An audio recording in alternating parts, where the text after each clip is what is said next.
Welcome to Public Safety Talk Radio, the podcast for all of our heroes in public safety, including law enforcement professionals, firefighters, EMTs, corrections officers, healthcare workers, and more.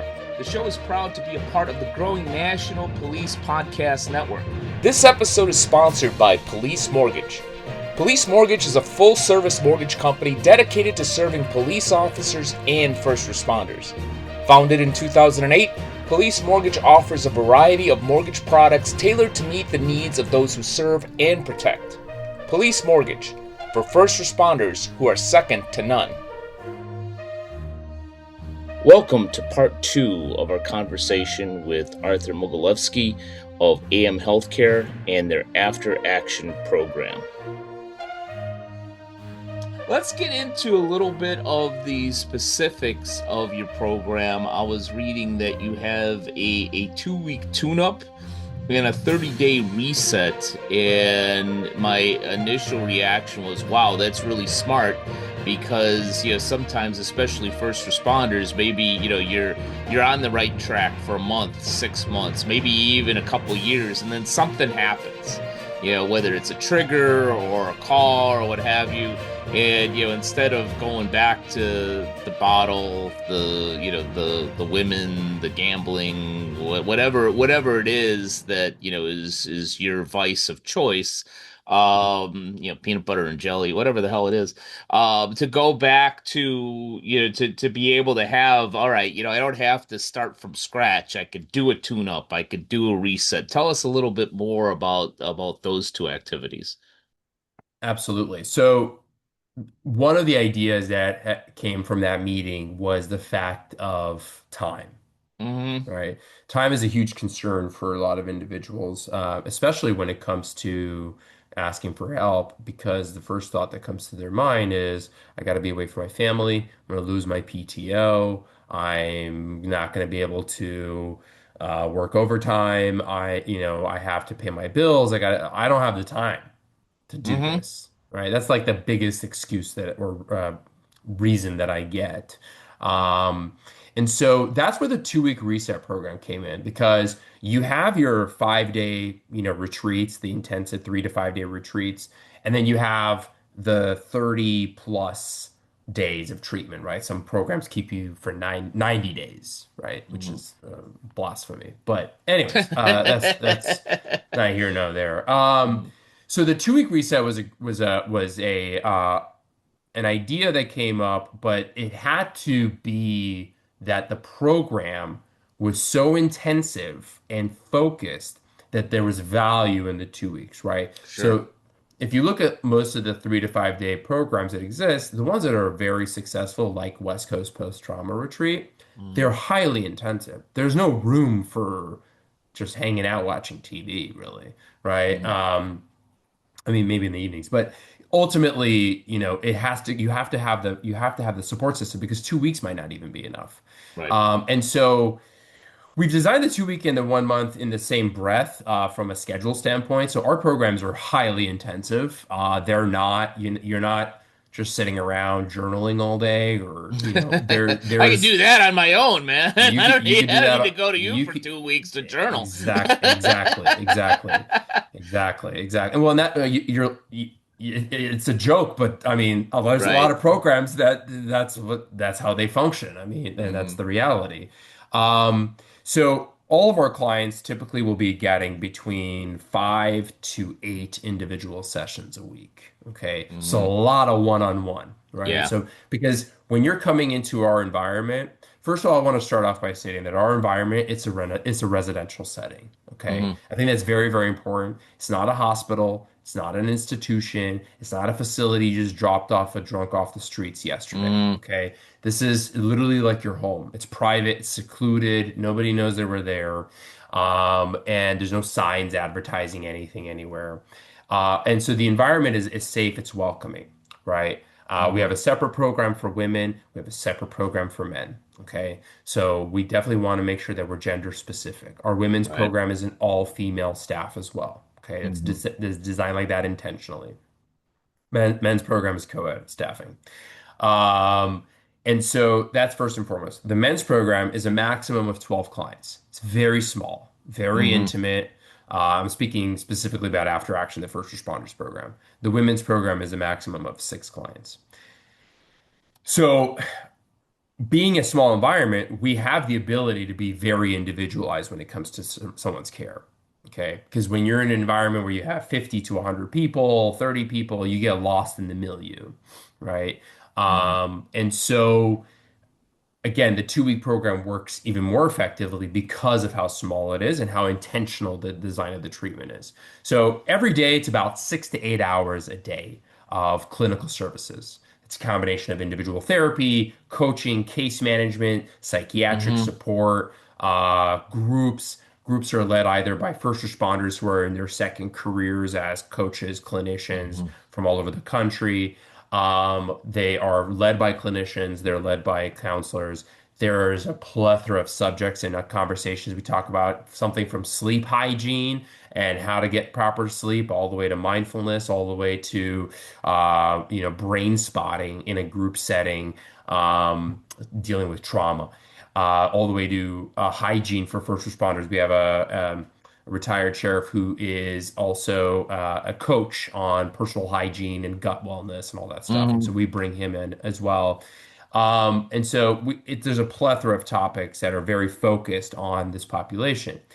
From an individual standpoint, you meet with your primary therapist, Shelley, twice a week at the men's program, Mindy at the women's program, twice a week individually, once a week with family. So a family component is a part of the program as well, which is very, very important. We want to be able to coach as much as possible during that time period and bridge the gap because a lot of times before they get to us, there's a massive disconnect Mhm. from a verbal or emotional relationship with sharing about what your difficulties and struggles are, right? A lot of times officers are coming in or firefighters or dispatchers or anybody that Mhm. they're coming in, they love their families. They're there through thick and thin, but they don't tell them anything. Right. There's no conversation. And I'm not saying you need to share your gruesome stories, but ultimately, even the emotional experiences that the visceral experiences you're having on the job or the issues you're not sharing those and how to share and how that person that's you're sharing with can receive it, right? So we coach that family member how to receive that information, and then we provide them. I'll talk about the aftercare piece in a little bit. And now a word from our sponsor, Police Mortgage. As a first responder, control matters on the job and at home. When it comes to buying or refinancing a house, Police Mortgage works specifically with first responders who want clear options, real guidance, and competitive rates. No confusion, no pressure, just experts who understand your world. Learn more at policemortgage.com or call 312 499 8878. Police Mortgage, for first responders who are second to none. And learn more about Police Mortgage from their podcast, The Mortgage Beat, another podcast in the National Police Podcast Network. There's a family component. They meet with a psychiatrist once a week, every week. We're not pill pushers here. Okay. We're not here to put you on a bunch of medications. We're here to really look at your mental health standpoint as a whole and how can we support that from a psychiatric standpoint. Okay. We are also anytime we identify that there may be a history or a connection to TBIs, we start doing a full-blown analysis upon admission and that's a 3-hour test. And then we have a relationship with UCLA that we plug them in for further testing while they're with us. So we address that piece individually. They meet with if there's substance use involved, because we have clients that have no substance use issues, and we have clients that are dual, so they have substance and mental Mhm. health. Yeah. So, which is a huge component. So you don't have to come to us if you for only because of the substance use issues. If you're just struggling with trauma, depression, anxiety, we can provide treatment for you as well. It's the same environment. Um, but they meet with their substance abuse counselor twice a week. They meet with a mental health counselor twice a week individually. They work with their case manager once a week individually. Case manager helps them with disability paperwork. FMLA helps them with any legal stuff, workman's comp documentation. Yeah. So we want to take away the stress of the things, me losing time at work, me having to worry about filing work comp paperwork, me doing all of these things. Don't worry about it. Come in. We have a team of people that are going to be helping you with that stuff. So you don't have to stress out about it. So they meet with the case manager. They meet with If we identify gambling as an issue, we have a gambling specialist that will work with them. We also have a therapist who only works with first responders who struggle with sex and porn addictions. So Mhm. anytime we identify somebody who has infidelity in the relationship or has an addiction to any of these other issues, that it doesn't get brushed under the rug, and that's the point. Like when you're coming to us, you're going to have a full experience. We Mhm. also go to the gym 3 to 4 times a week. Exercise, fitness, health, and wellness is important. A lot of guys come from all over the country because we do take care of all their travel arrangements. So we cover all the Mhm. costs of flights. We take care of everything for them. Um, and so they've never been to LA, so they want to go see the museums. They want to see the beaches. They want to explore. And so we also like to have fun. Let's go fishing. Yeah. Let's go hiking. Let's go go-kart racing Do you because it's take not them just to about do you yeah. take them to Hollywood so they could see that they never have to go back there again? Exactly. Absolutely. It's called exposure therapy. We'll go to Venice Boulevard and show Oh them what God. that looks like. No, I'm just Yeah. joking. But I mean, Always makes me laugh when I yeah, travel. It's like, oh, you go to Hollywood. I'm like, no. never. It's I've, Detroit with good weather and stars I've on the it's, sidewalk. But anyhow, uh, haven't been to Hollywood in 20 years. So, yeah, I think my when I moved out here, my wife then girlfriend took me out there. One thing I want to dig into a little bit that you mentioned, and it kind of goes as we begin to wrap up a little bit, kind of goes to my question of common issues with first responders, because I'm impressed that you've worked with a lot of different people, whether it be older people or geriatrics, however you want to call them, and civilians and railroad workers and first responders and so forth. So you've seen a gamut of different people. yeah, And one of the kind of discussions that my wife, having been in healthcare, and I talk a lot about is this concept of dual diagnosis. And in my naive opinion, I would think that that would be common for first responders in that, they're dealing with trauma. Maybe they have a PTSD, maybe they have an issue from the job. And then they do like, especially with men, because we like to self-medicate, then we turn to alcohol, drugs, sex, something else that we think is going to help the problem, but now is now a secondary exacerbation of the problem. Do you see a lot of that? Is that common, or is that, am I completely off base there? yeah. No, it's common and it's not. So Okay. we get a very healthy That's very mix. clear. Thank you, Arthur. That's yeah. Always Go keeping ahead. you guessing. Always Yeah. keeping you guessing. Um, it is common and it's not. And I'll explain why. Most of the guys that come to us, Mhm. even if they have because there's the diagnosis side of things, right? And then there's a side of acceptance of where you're at before you come in and kind of when you leave, right? So it's a Mhm. very complicated situation within this population, right? Most of the guys that come in who do drink, right? Because alcohol is the primary. Mhm. Pain meds is usually the secondary, and then coke, and it trickles down depending Yeah. on what type of career you're in. Um, don't identify as substance use being an issue. Mhm. They go straight to PTSD, PTSI, PT, whatever you want to call it. Right. Okay. That's the identification factor. And so if you meet the individual of like, no, you're an alcoholic, let's address the alcohol issue, they're not going to receive that well because in their Mhm. mind, alcohol is not the problem. I want to off myself. Mhm. I have trauma. I need to deal with that. I don't need to deal with the alcohol issue. Now, we'll eventually get there. So yes, dual diagnosis is a big piece of it, obviously from a clinical standpoint. Right. But ultimately, we meet the client where they're at. A lot of guys coming in, they may drink on occasion and they may go hardcore blitz once in a while, but they don't see that as the problem. For them, it's the shooting they've been in. It's the Yeah. dead body parts they picked up. It's the horrific call that they got. It's, our border patrol agents. It's, the stuff that they see. And so if we start off the conversation with saying like you're an alcoholic, welcome to an AA meeting, this is, it's not going to be received well. And so we know that. And that is a part of their treatment, as a part of their conversation. Obviously, alcohol or any substance use is not healthy or conducive to Mhm. dealing with trauma or anything that you do. If you sit and watch Netflix all day, every day, that's also not healthy, right? Right. If you're on your phone scrolling on Instagram, looking at, whatever. So again, we definitely meet the client where they're at. That's first and foremost. One of the other things I want to identify Please. that you brought up earlier is, trauma on the job. Most Hmm. of the guys come to us with the idea that it's the trauma on the job that we're going to be addressing. And that is a piece of it for sure. Hmm. What they identify is that it's not the most horrific thing you've seen that is the thing that's creating this behavior. Okay. The dead body part, you got into this job with the expectation that you're going to see some horrific shit, Right. right? It's not like you, I'm going to go work at an ice cream shop and I'm going to go Yeah. see, Well, like, you, you're you an EMT and, there's 5 bullet wounds in a person. I never thought I was going to see that in see Los that. Angeles. Yeah. Exactly. And that's also a very common misconception that, especially in the world of providing treatment, a lot of people think like, oh, I'm going to become a provider for first responders and I'm going to treat the trauma they're experiencing on a day-to-day basis. They may need a reprieval. That's where the 2 week reset is great because if you experience a critical incident, instead of going home on admin leave for a couple weeks, come to us for 2 weeks, get Hmm. reset, right? That's what that program was created for.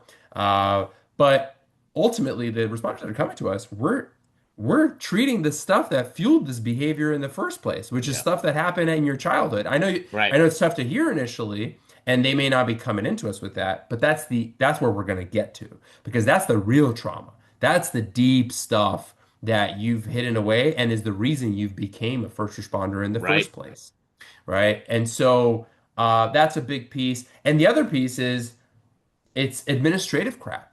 Most of these guys are okay with the gunfights. I mean, again, they're not okay with it, but ultimately they know Right. that they're getting into that, right? They wake up every day thinking it's going to happen, unfortunately, right? But they don't know that the administration is not going to support them, going to throw Hmm. them under the bus. That's going to cut their benefits. That's going to cut their PTO or their overtime. They're going to play favorites. They're not expecting those things on a daily basis. And so those are kind of the two things that we walk through, and that's where we bring in sensory modulation and our decompression rooms. They work with Bonnie Eckman, who I forgot to mention, is also does individual sessions with them once or twice a week. We're giving officers and responders practical tools that they can use back at Yeah. home because you don't have an EMDR therapist sitting next to you 24/7. And if something hits you, what do you do? Where do you go? How do you react to that? And so through sensory modulation and through the decompression rooms, which we help agencies build as well, we teach you very simple, very practical ways that you can regulate your nervous system in the moment to get back to homeostasis. Hmm. Because you're constantly in fight or flight, usually fight, and heightened state, a vigilant state of mindset when you're on the job. What do you do to get back to homeostasis before you go home, right? Before you go back to your family, Right. where a lot of the turmoil happens because you didn't know how to get back to that place. And Yeah. so that's also a big piece of it as well. Yeah. Yeah, great points, Arthur. One of the biggest ones, and I've seen this vicariously in talking to a lot of folks like you that provide this kind of assistance, is that people don't realize that yes, there's a lot that's seen and experienced on the job as a first responder. But yeah, there's a reason many people get into those roles, and maybe it was a bad family life, maybe it was something negative that happened when they were 15 years old and they said I'm going to do this or what have you, and that's the thing that as you begin to peel the onion back. Yeah, the first responder may think, hey, let's go down 2 layers and we'll get to the problem, but there's actually about 5 other layers that you need to pull back before you get to that core, and we really, really start doing some work. Yeah, no, absolutely. And that's where the beauty comes in. Honestly, I think that's when we tying it all back into what we originally talked about in the individuals being so grateful and thankful because they Yeah. didn't come in with the expectation that you're going to address those things. And when you do, now they have a picture and a timeline of understanding like, oh wow, this is much deeper than I thought. I don't have that demon doesn't have to live in me any longer. I'm Hmm. aware it happened. I know it happened. It's not going to go away, but it's not going to fuel my behavior for the future. Yeah. And so that's a very beautiful thing. I mean, we do that for all of our programs. Obviously, it's that's just human nature is, to stuff down trauma that's existed growing up. Um, but typically with our first responder groups, the trauma was pretty severe. Mm. And so, the difference between somebody who's in the criminal system and the justice system and a first responder, their stories are virtually the same. One just decided to save the world and help the individuals that have experienced this, and the other one decided to make it 10 times worse. Yeah. And so but really the upbringings in those two segments of the world are very similar, unfortunately.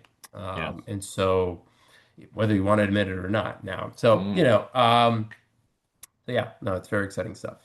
Yeah, it is, and we could go on for easily another hour or two. We could have one of those 4 hour sessions like you Joe talked Rogan about. podcasts. I Yeah, love yeah, it. Let's exactly. do But it. I am not Joe Rogan, and surprisingly enough, and you're chief executive officer, you got a lot of other things to do. So I'll begin to close up Appreciate it. with a question that yeah, I ask a lot of professionals like yourself, and it's probably not fair, but I'm going to ask it anyway. Is there maybe a number one tip out there? Some of our folks, maybe struggling with something out there. Maybe it's a first responder, maybe it's a first responder spouse. Who knows? Maybe it's just, somebody that likes to listen to public safety talk radio. I know there are thousands of those people out there. Um, Well, but if there's a number one tip, somebody's struggling with something, that you could give and say, while we need to go deeper, at least start here. Do this.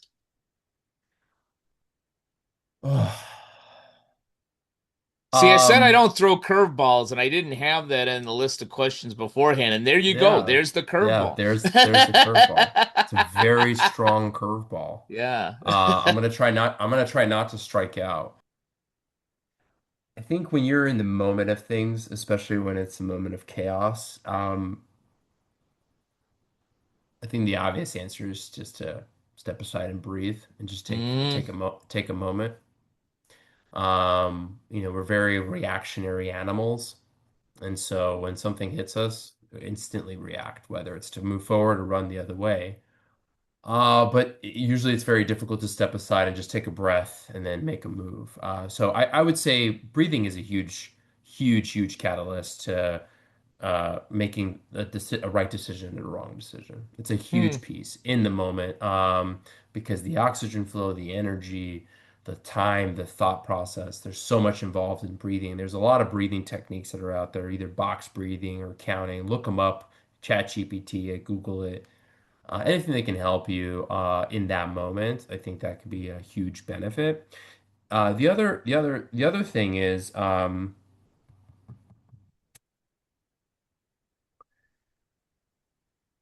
take an inventory. Like if you're on the fence of asking for help, mm, take an inventory of all the things, whether it be written or mental, of the things you have and the things you don't have, the things you think you have and the things you think you don't have. I'll give you an example. A lot of times, a lot of the individuals that we get that because I answer all the calls, so I mm, handle all the initial phone calls. So I put my cell phone out there. Anybody, first responder or a family member, they call me and I walk them through it. And most of the time, the issues that I get are time is of an essence and is an issue, and at the same time, leaving my family and being away from my family, especially for moms that have kids, young kids. It's very difficult for them to leave their kids behind, go away for an extended period of time. Dads too, but um, I always ask them this question. And this is part of the inventory process. This is just one mm, piece. How much are you physically present? Because for them, it's always like, well, I'm here. I can't leave my family. They need me. And I always ask them, what percentage would you assign to how much physical presence you have and how much emotional and mental presence you have? Mm-hmm. Because I can guarantee you, physically, 100% there. You've won that mark. Mentally, emotionally, probably 10, 20%. Mm-hmm. And so, how much are you really there for your family right now? My job is to get you to 100%, right? That's my job, right? And you're not there yet. So, and because that's a big, big piece for a lot of people to leave to go away to a residential setting, right? That's a Mm-hmm. big, big piece. Or even asking for help in general, because it's, um, that's just that's one idea of thought process. Take an inventory, identify the things that are truly right in front of you and the ones that you think are right in front of you, but they're not really. Take Mm-hmm. a objective approach to it in a way. So No, if I threw you a curveball, you definitely hit it and got at least a double, if not hit it over nice. the fence. As a Dodger fan, I am all good for that. So that's just get on base. Yeah, I'm a White Sox fan, so I'm used to the Sorry. strikeouts. Yeah. But more so than probably any other fan. But yeah, I love both of those. Yeah, and they're actually very different answers than the answer or the answer to that question that I've asked several times, which is awesome. I like them both. The one that I particularly like is that take a breath.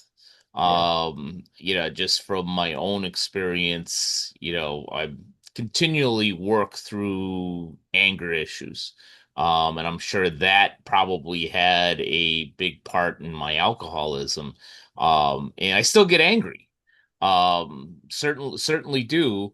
But yeah, I find myself with that anger having it sit for a second or two. And, whether it's consciously or unconsciously saying, well, what are you angry about? Or even saying, you know what, you can continue to be angry, but you don't have to act on that, which is a Hmm. complete which is a complete difference. And Hmm. I've seen some people, with some mental health issues, whether they're related to addiction or depression or what have you, where that half second between stimulus and response is not there. It's stimulus and I've acted on it Hmm. in a very visceral and very negative way, not only for myself but for the people around me.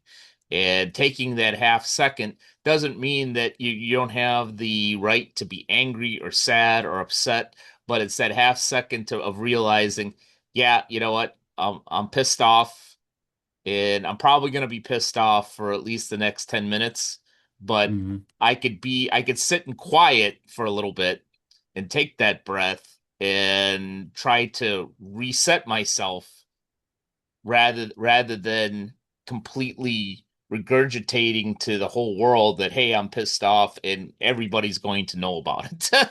Right. Yeah, no, 100%. I mean, especially this day and age where difference of opinions and Hmm. and activations are all over the place. I mean, whether that's on the job, at home, politically, world, economically, whatever, it Yeah. doesn't matter. There's so much of it, right? And so it's easy to be angry and upset at everything and just Yeah. react to it all. I'm a victim of that myself. I mean, for sure. A very reactionary human being. Hmm. But I think, yeah, that split second, you're right, because the action happens and then the reaction is pretty immediate. But if you give it that, like, it doesn't even have to be 10 minutes. It could Yeah. literally be like 10 seconds, Right. and that's why we have this trick. No, it's not a trick, but it's part of the sensory experience. Okay, Hmm. I'm gonna give you a couple of tips. Please. So, sour warheads. Okay, if you've ever tried a sour warhead, I don't even know what the hell a sour warhead is. so warhead it's a candy with a Okay. guy's face and then the head exploding. It's a very Okay. sour candy. You could replace it with anything that's kind of adverse reaction for you, right? So imagine Hmm. something that is extremely sour, right? Right. Or a hot sauce that is extremely strong or Yeah. hot, right?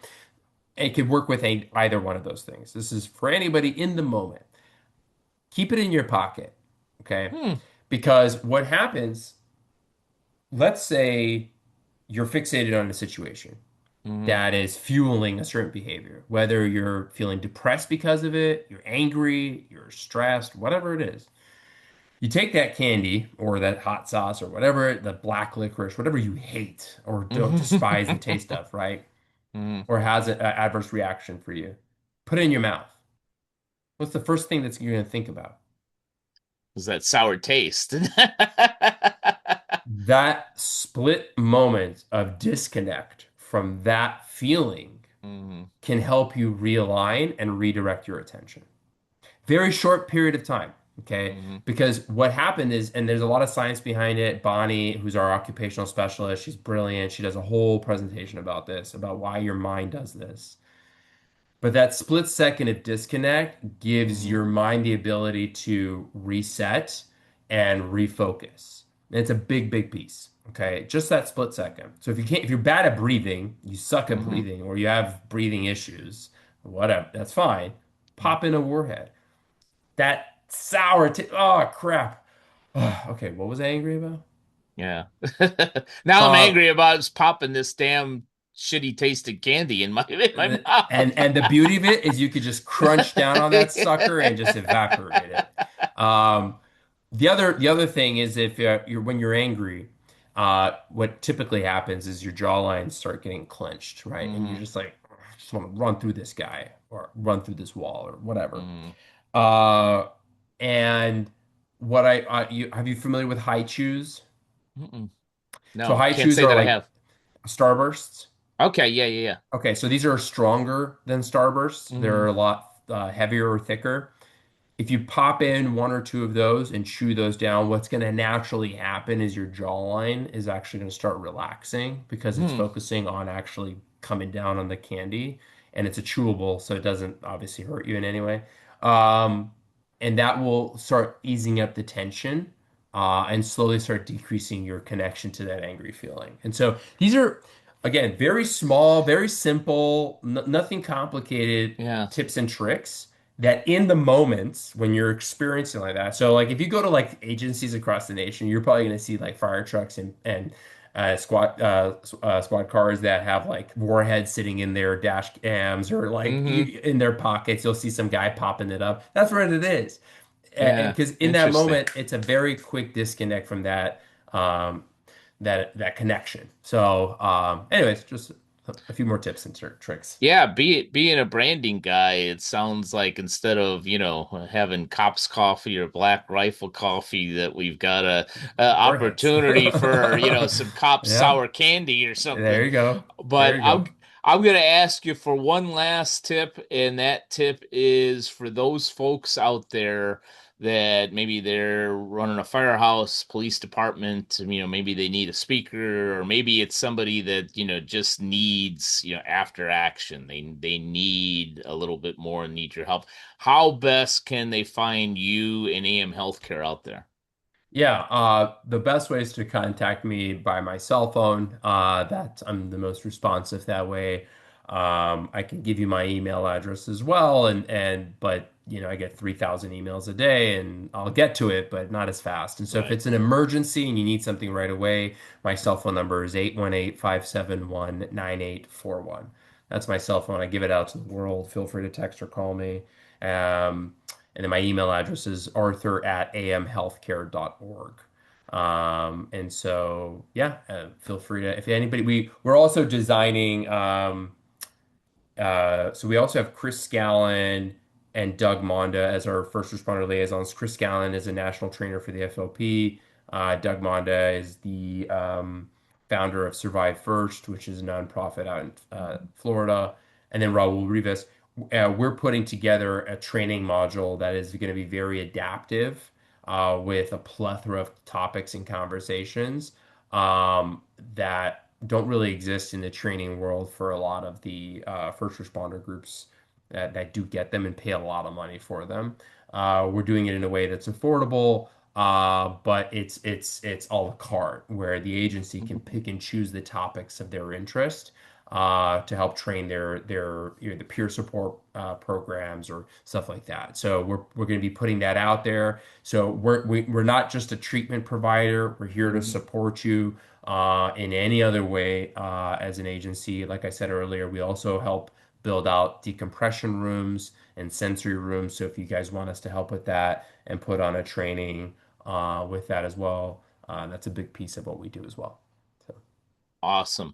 And thank you for your cell phone number. I'm going to need a ride to LAX in a couple of months. I'll sounds give like a you a plan. call. So, sounds like Yeah, a plan. yeah. For those folks out there in the other 49 states that aren't familiar with LAX, asking for a ride to LAX is a really, really big ask. But That's a family ask right there. That's a family, yeah, and you might get family that deny that. So yep, which I have. yeah, yeah, Right, I'll take you to Long Beach. I'll take you to yeah, John Wayne, but I'm not taking you yeah, to LAX. for But sure. Arthur, I really, really enjoyed our conversation and highly appreciate what you're doing out there, my man. Thank you very much, and I appreciate your time, and thank you for all that you do. My pleasure. Thank you again. And thank you to all of you who have either watched or listened to this episode of Public Safety Talk Radio. And we'll be back with you next week with another great guest. Public Safety Talk Radio is produced by Bader Training and Consulting. Public Safety Talk Radio is also proud to be a part of the growing National Police Podcast Network. The National Police Podcast Network is a dedicated media network powered by the National Police Federal Credit Union, developed in partnership with experienced podcast professionals and public safety advocates. Learn more about the National Police Federal Credit Union at nationalpolicefcu.com.